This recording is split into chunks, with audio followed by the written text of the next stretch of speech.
In October 2021, days before the Disc Golf Pro Tour Championship, Eagle McMahon experienced a shoulder subluxation while filming a video with Joma's Pro.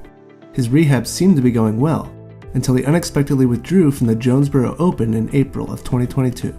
Eagle McMahon has withdrawn from the tournament. It is the shoulder. So what is next for Eagle? Will we ever see the return of one of the greatest forehands the sport has ever seen? We'll break down an incredible Eagle forehand and look more into the injury that puts it in jeopardy. This shot is from the 2021 OTB Open. It's the 7th hole at Swenson Park Disc Golf Course.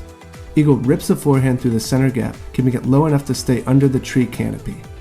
After a huge skip to the center of the fairway, he's left with a jump putt approach on the par 4.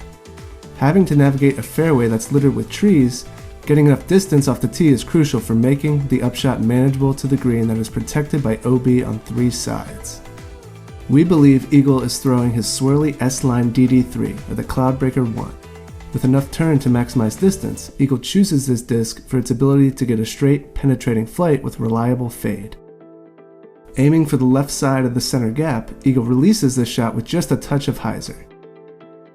His disc never flips up past flat, but the slight amount of turn that he gets keeps his disc traveling straight. An added benefit of the forehand for this shot is how low Eagle releases it. Releasing the disc at hip height not only helps with angle control, but keeps the shot low, staying under the low ceiling created by the trees.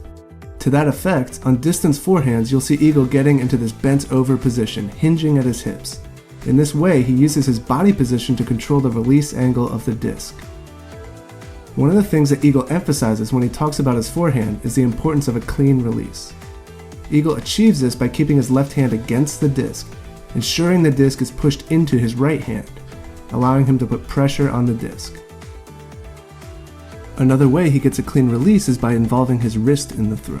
Eagle cocks his wrist back during his approach, and then as he propels the disc forwards, he snaps his wrist, giving him a smooth release as well as added distance on his throw. As much as anybody, Eagle knows that big distance comes from proper use of the legs and hips. Once Eagle shifts his weight from his back foot to his front foot, he focuses on driving his hips through aggressively. As we talked about in our video on how Seppo Paiu throws for max distance, the hips are essential for transferring energy up into the disc. In the space of 6 months, Eagle has gone from throwing shots like these, which very few can reproduce, to us questioning whether he will ever be able to do it again. Let's take a look at what we know about his injury thus far. The throw that led to the injury to Eagle was not normal and looked awkward. He did a 360 with his hand on the outside of the disc, almost pushing it as he rotated.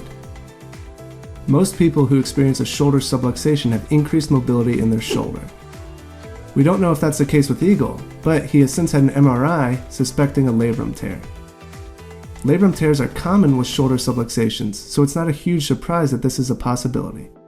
Now, they don't always require surgery. Oftentimes physical therapy is the preferred choice, but in the case of Eagle, he's also considering stem cell therapy. Whether surgery is the decision or not, there's no guarantee he'll return to form as he once knew it. Eagle McMahon's forehand has been called the greatest weapon in disc golf. For the time being, we'll miss these 450-foot lasers. All of us at Rota are wishing Eagle a full and complete recovery. Is Eagle's forehand really the greatest weapon in disc golf? Let us know what you think in the comments. And if you have another 3 minutes, check out this amazing forehand shot from Adam Hannes.